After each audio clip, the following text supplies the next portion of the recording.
distinta do que uma multidão. Isso é uma posição teórica muito forte e que leva imediatamente vários problemas, em particular de natureza política.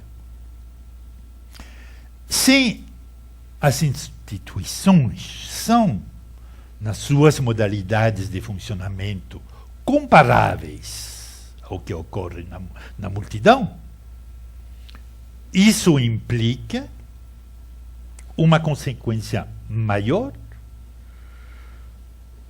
na definição do que é uma instituição tão fundamental como o Estado. Para o discurso republicano tradicional, o Estado, como instituição nobre e respeitada, se define como convergência de opiniões e ações individuais e racionais. Isso todo no sentido do contrato social do Rousseau. O Estado é pensado como essa convergência das ações, dos pensamentos, das opiniões dos indivíduos racionais. Agora, já que a multidão atua sem consciência própria, a instituição estadual não pode mais ser definida como o resultado de um contrato voluntário e consciente por parte de indivíduos inteligentes e livres. E, na verdade, na história política do século XIX, essa contradição entre a ideia que a gente se faz do Estado como uma coisa positiva, criada através de um processo de convergência e de consenso, essa contradição nutrirá de maneira permanente, durante o século XIX, um movimento antidemocrático.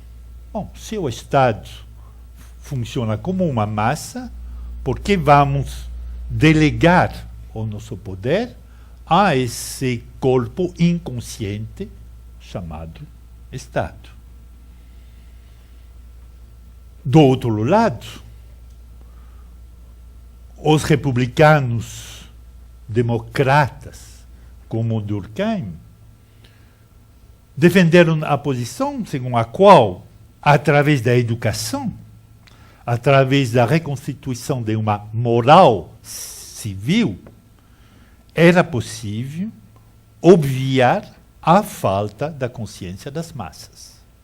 Mas era um trabalho da República. A Terceira República tem dedicado muito empenho, muito dinheiro, muita força ideológica à criação desse consenso, apesar do reconhecimento pela sociologia da falta de consciência das massas. Então, para Durkheim, a sociedade, ou melhor, o social, existe exatamente como sujeito coletivo. Desde o momento que vários homens e mulheres se reúnem, isso forma um sujeito coletivo. Desse ponto de vista, não só o Estado ou a Igreja são instituições. Todas as ocasiões onde um número amplo de pessoas se reúnem constituem uma instituição. Então, tem um fenômeno de cristalização através do número de gente que cristaliza algo que temos que chamar instituição.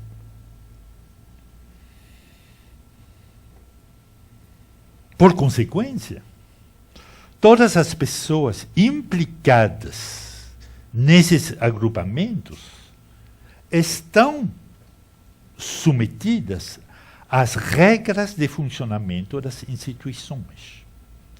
Não só eles participam da Constituição, mas são,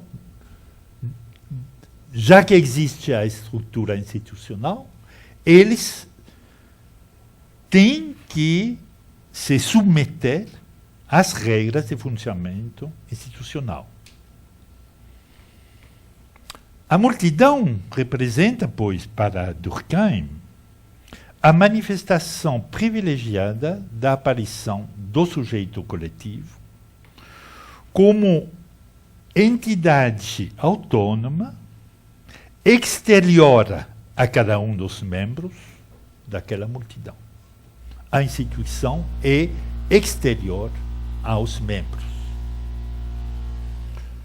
Nas ocasiões de agrupamento social coletivo, o indivíduo não é mais ele mesmo. Uma frase muito forte do Durkheim. Ele não é ele mesmo. Ele se torna, o indivíduo pegado na instituição, se torna um outro.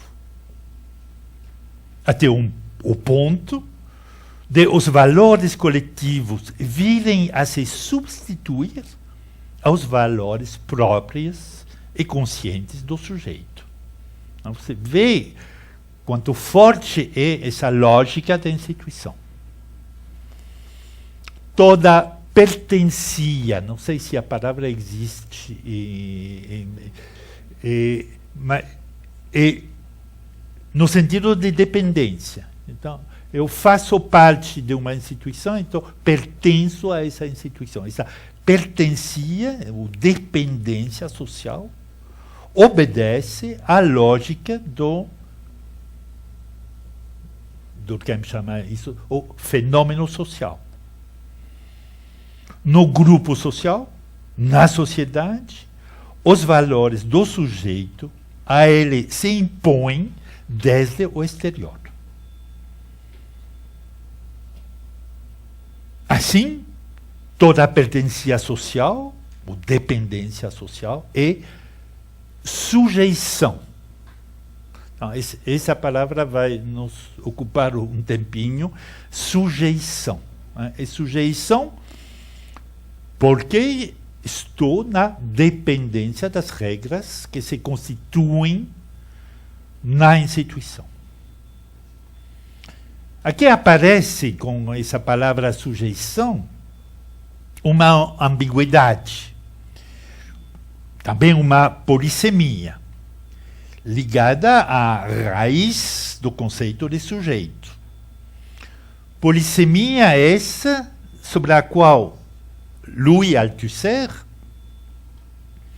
e todo o estruturalismo, todos juntos, mas foi ele realmente que trabalhou esse conceito da sujeição, vai assentar a sua rejeição do conceito clássico de sujeito. Em latino, sujeito é o que está por baixo, o que está dominado. Já se vê o quanto essa concepção, voltando ao termo do latino, está em contradição com o conceito tradicional humanista do sujeito, que está essa consciência poderosa que se impõe no mundo através de sua ação, através do seu poder de consciência, de racionalidade, etc., etc. Não, ao contrário, isso nos chama a atenção o texto de Althusser,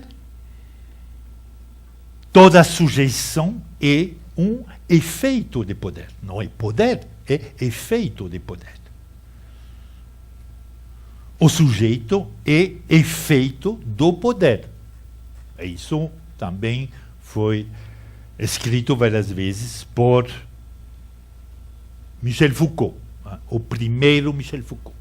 Você vai ver que no decorrer do seminário eu vou falar do primeiro Foucault e do segundo Foucault.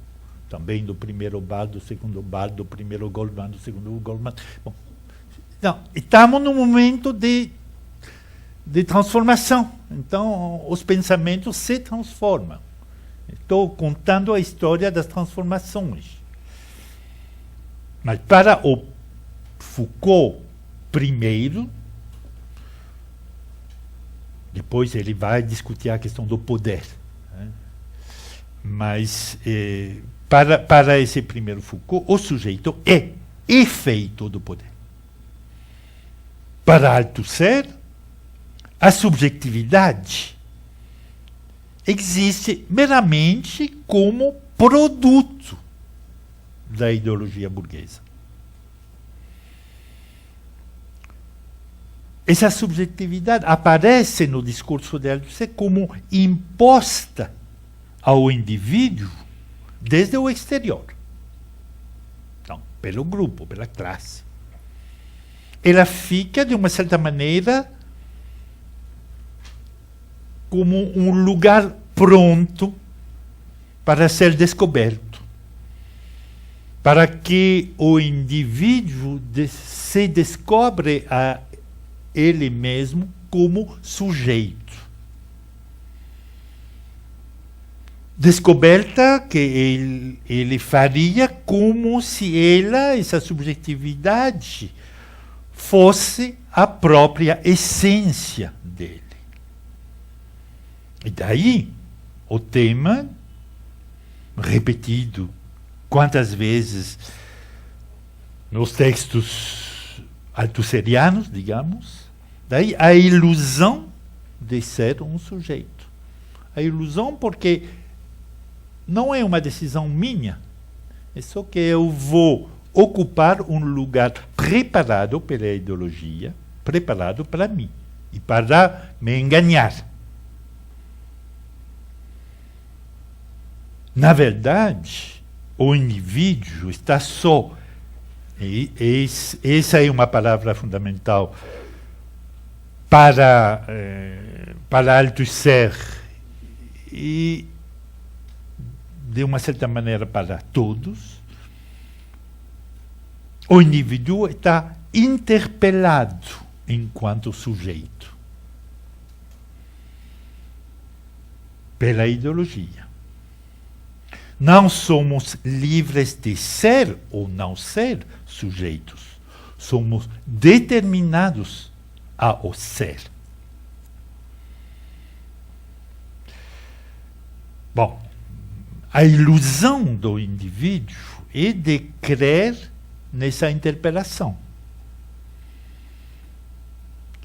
de confiar nessa interpelação, de crer que ela corresponde à sua essência, que ela é a sua própria essência, enquanto indivíduo. Então, esse conceito de interpelação me chamou muito a atenção. Na época não tinha pensado nisso, mas pensando no conceito de Max Weber de Berufung, a Berufung é a interpelação do sujeito dentro de uma cosmologia teocrática, né? Tem o Deus que me interpela e me dá uma posição na sociedade. Sou interpelado como bom capitalista, por exemplo, não? No livro de Max Weber sobre o espírito do capitalismo.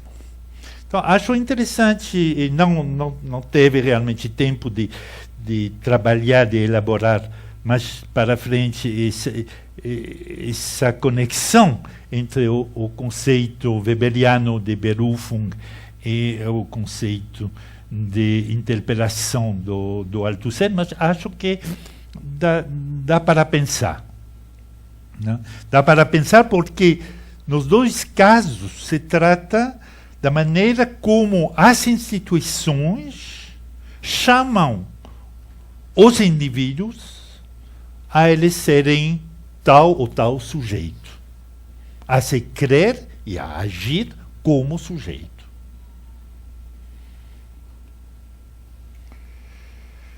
Assim, através dessas várias posições da sociologia durkheimiana. Se poderia falar também do Bourdieu, que herderá bastante do Althusser e do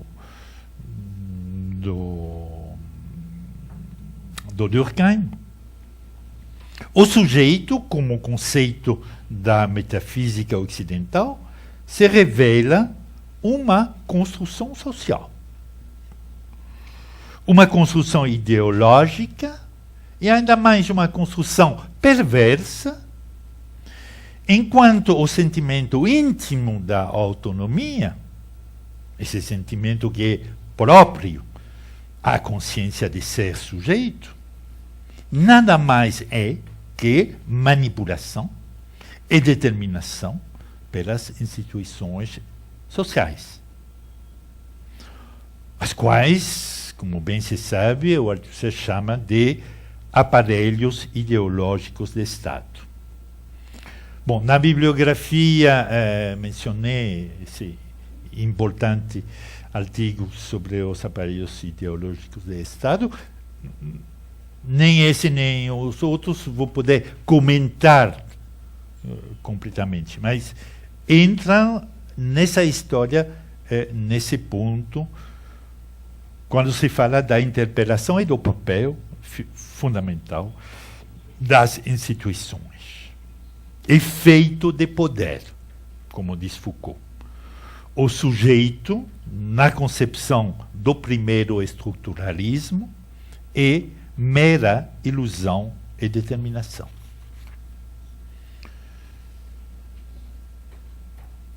Bom, deixo para depois a transformação do pensamento do Foucault, o apelo aos filósofos estoicos, gregos, etc., para reconstruir a possibilidade de uma autoprodução do sujeito. Mas isso eu vou tratar desse ponto mais tarde. Voltamos, pois, aos aspectos sociológicos. Como em toda instituição, o sujeito não é necessariamente consciente dessa determinação externa. De maneira que só nos momentos em que ele organiza a sua própria resistência contra esses valores que lhe foram impostos desde o exterior, só nesse momento ele pode ganhar um ponto de vista consciente. Pode ficar consciente da violência institucional produzida pelo sujeito coletivo. Isso é importante lembrar porque a discussão nos anos 60 é uma discussão sobre a possibilidade de resistência, sobre a questão da negatividade e, portanto, da transformação histórica. Porque sem as estruturas, as instituições ficam totalmente poderosas, se não tem um momento de tomar de consciência para reverter, para mudar o rumo da história, nesse caso, já estamos no fim da história, não tem mais história. Mas, por enquanto, estou falando da instituição, e em toda instituição, seja uma comunidade, um partido, uma igreja, um movimento social, grupo de artistas, etc., a reunião dos indivíduos leva para a formação de um sujeito coletivo